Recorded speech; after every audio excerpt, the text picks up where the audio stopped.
Angel Teger is a speaker, an activist, and an entrepreneur. She works with the LA Cannabis Medical Task Force and runs her own cannabis edibles company known as Doobie. And we've got a lot of Doobie goodies in front of us right now. Angel, thanks for joining me. Thank you for inviting me, Dave. Yeah, I'm very excited to talk to you because I've wanted to do something a little more in-depth on pot for a long time. And you brought pot cookies and brownies. Let's get into this stuff first. Okay. And then we'll talk about the history and legalization. What do we got in front of us right now? These are some of the things that I make. Sweet Dreams brownie. It's dusted with a little bit of sea salt on top. It's about 57 milligrams here of so THC. 57 milligrams of THC. What does that mean? So you eat that.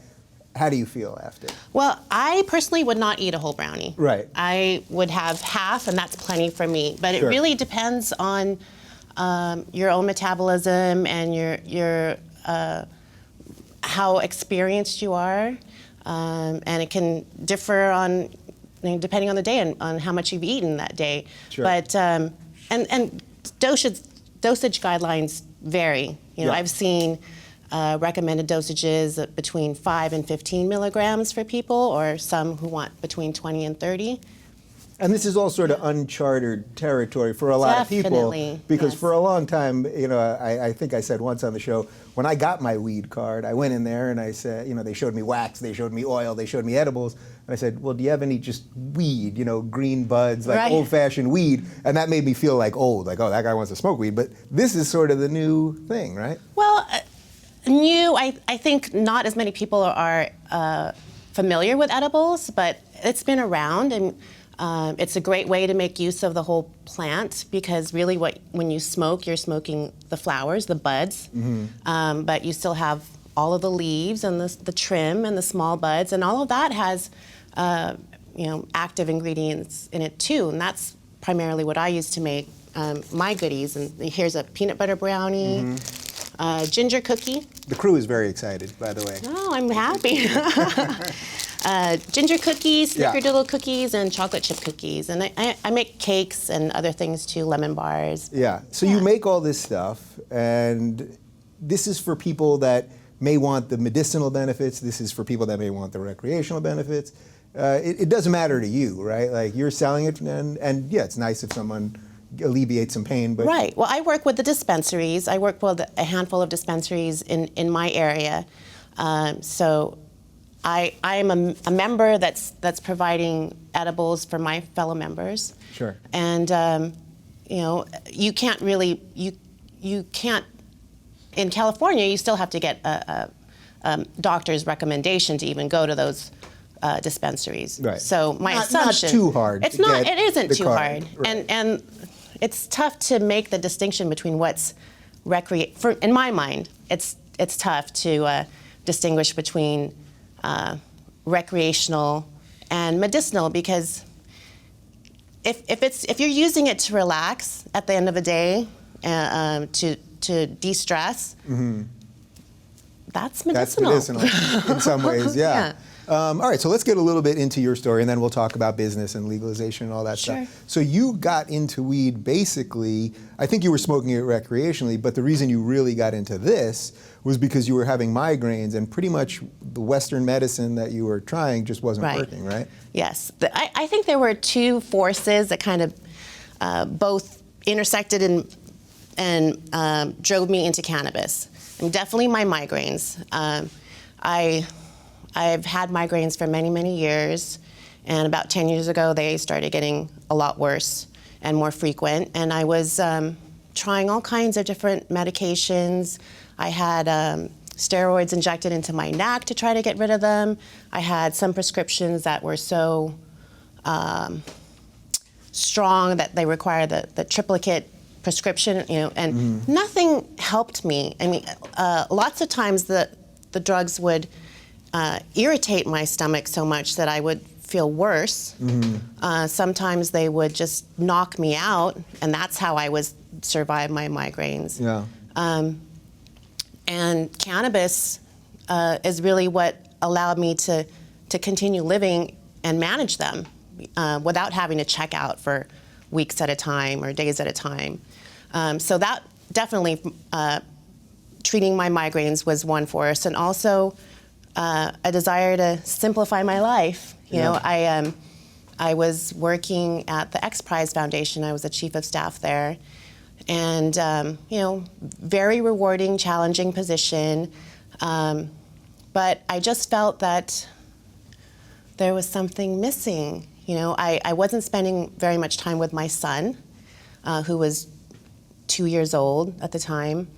I would have to travel a lot, and I just wanted to create a change in my life where I would not be so dependent on a check, grow my own food, and cook my own meals, and rather than pay someone to do this and that, I wanted to do those things. I wanted to be the one with my family. Right, so that's really interesting. So it wasn't just I want to get stoned and have a good time. You got into the edible garden thing, which it was nice you were growing weed, but you were also growing stuff to actually eat and to feed your child. We were growing, at one point, we were growing enough food in our garden that it was too much for us to even eat. I mean, neighbors would come, and we encouraged our neighbors to come, and tomatoes, artichokes, peppers, eggplants, collard greens, chard, kale. I mean, we still have, you know, lemon trees, apple trees, nectarines, oranges. It's a beautiful thing to just go outside and pick your food, and, you know, you don't have to get in your car. Yeah. You can't get anything fresher than that. Yeah, it's funny. I live in LA too, and you know, I have a little outdoor space with a little garden, and even if I'm just plucking tomatoes or something, I find that very therapeutic. Oh, it is. So just that action of growing something for yourself, whether it's marijuana or a tomato or a pepper or something, even right there connecting with nature. Right. So this is all intertwined with ultimately you going into this business. I believe so. I mean, it's wanting to simplify, wanting to be more in touch with nature. You know, it's so easy to get disconnected from food and to know what food looks like when it's actually growing. I mean, when we first planted our garden, it was with the help of a nonprofit called LA Green Grounds. And we had 50 volunteers come out and help us plant our front yard and our parkways. And I was intimidated because I had never tried to grow food before.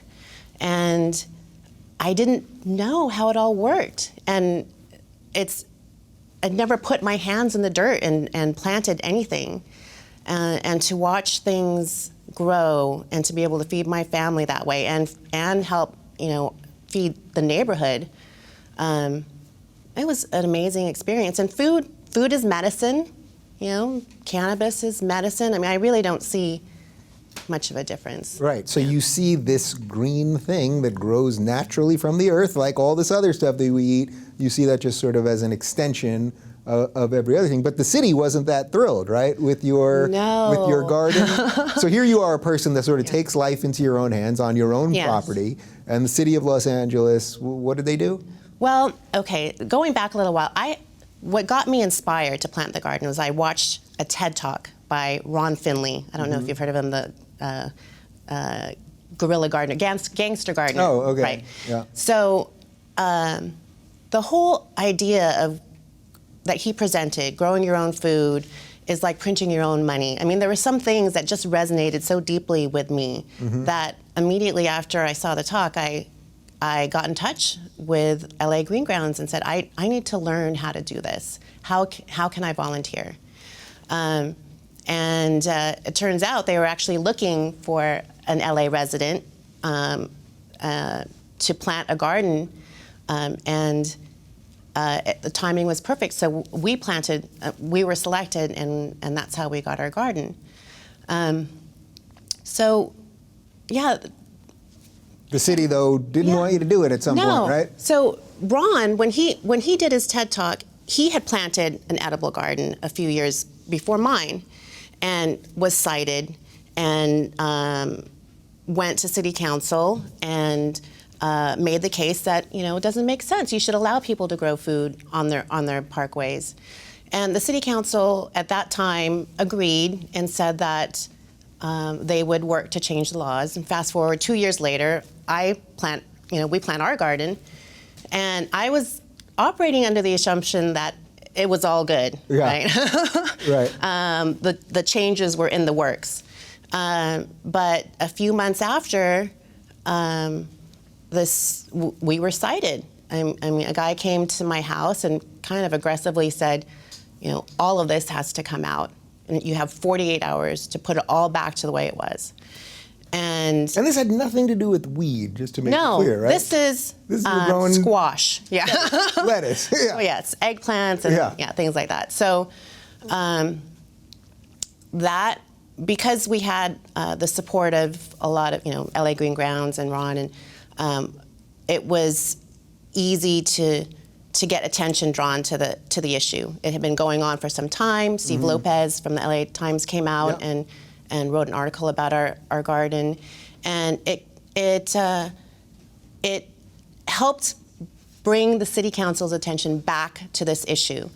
And not long after that, they did change the laws, so anyone in LA can grow fruits and vegetables on their parkway. Before, there was only a short list of approved things you could grow. Right. And if you wanted to deviate from that, you had to,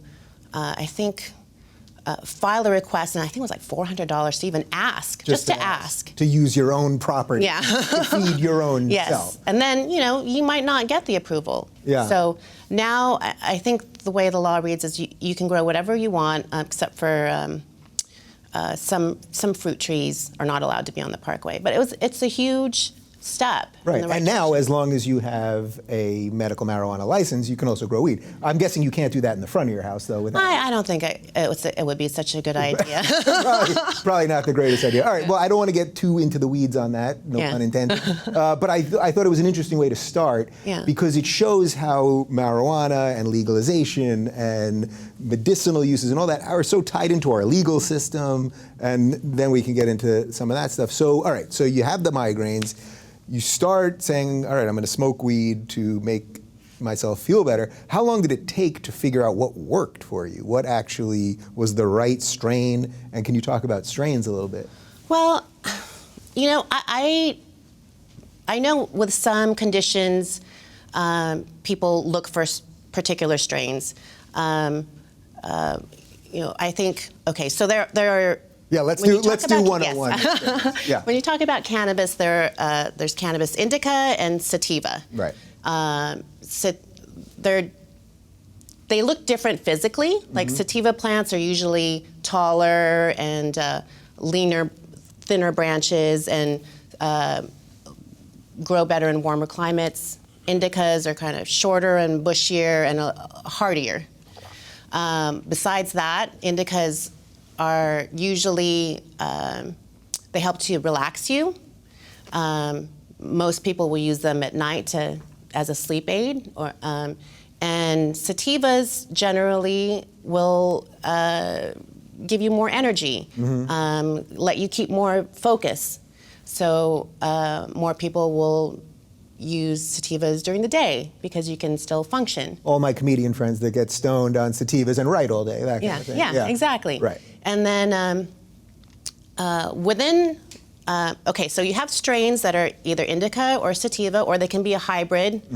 And then each particular strain has its own profile, how much THC is in there, how much CBD is in there. Yeah. So let's unpack that a little bit. Okay. So THC is the psychoactive part, right? Correct. And CBD is it's the medicinal part? Is that fair to describe it that way? THC also has medicinal properties, but it is the psychoactive element. CBD is cannabidiol. It's another cannabinoid. Those aren't the only two. I mean, there are others. But CBD does seem to have most of the medicinal value. I mean, it's been shown to stop some tumor growth. It's it's great for pain relief. It's reduces inflammation. It's. I have a friend that takes CBD oil for anxiety, right. And she told me all she does literally is that she has a little dropper in the morning. She drops like 2 drops under her tongue, and that's it. Right. And she doesn't have the diarrhea and vomiting and thoughts of suicide and restless leg syndrome and all the other crazy things that come with all the commercials that you see on TV for all these other antidepressants and cannabis anti-anxiety. It's so gentle. It has so many benefits and has never killed anyone. I mentioned that at the top. I've never murdered anyone. Yeah. So, it has yet to happen. But it still boggles my mind that a plant, first of all, that has so many medicinal properties. And besides medicine, what about renewable energy and paper? It's strong. It's a strong fiber. It can replace so many things. The fact that we look at it as such an evil thing. I don't understand. Yeah, I can tell it truly boggles the mind. Yes. Yeah. Yes. All right, so we have THC, CBD, and then you have the Indica and the Sativa and the hybrids of that. So for the medicinal stuff, let's just do that first. People, if you didn't want to get stoned, but you just wanted medicinal benefits, that's where you would use just the CBD. Is that right? Okay. CBD, yes, you want that.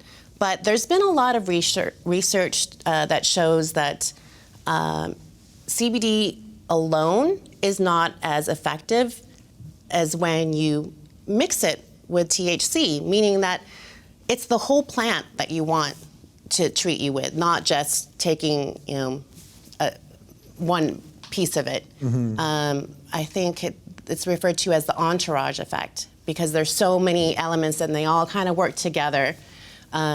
So people who are looking for CBD are usually looking for CBD-rich strains, or in some cases, like the concentrates and things like that. But I think for the most part, you'll find that they're more effective when there is a little THC in there. Yeah. So when you found the right one for you, first off, how long did it take for you to find the weed that was like, oh, these migraines are gone? Yeah, I didn't even think about weed as a treatment for my migraines because when I get bad migraines, I would get very nauseous, dizzy. Smoking pot was the last thing I thought would help me, really. But then I did read that it helps, and for me, it relaxes me enough that, it helps the nausea, and also it helps me control the anxiety that comes along with the onset of a migraine. I don't know if you've So it's like two things attacking you at once. You have the migraine, but then knowing it's coming, now you're suddenly anxious about that. Yes. And the weed can kind of hit both of those things. It treats both of those things. Yeah. All right, so then you started doing that. It was working. When did you say, all right, I could make a business out of this, or I gotta tell people what's going on here? Well, a friend of mine was baking, and I was fascinated by it. And so I would look up recipes and send them to him. You should try this, you should try that. And he got to the point where he said, you know what, Angel, you should try it. So I started experimenting, and that's how I got introduced to making edibles. And then I started trying them because, well, honestly, I tried a few edibles and hated them. This is going back to like 2008 or something. So this is before they had perfected the brownies and the cookies. Exactly. And else. At that time, you'd go to a dispensary and you'd see stuff that was just in like Ziploc bags and, totally unappetizing to look at, and oftentimes didn't taste very good. And I found myself in those early days just sort of like, eating it real quick and just hoping for the best. Right. When now it's like, literally, it's like going into a great bakery. Oh, you can get anything. Pizzas, sauces, sodas. Chocolate bars, candy, anything you can think of. Yeah.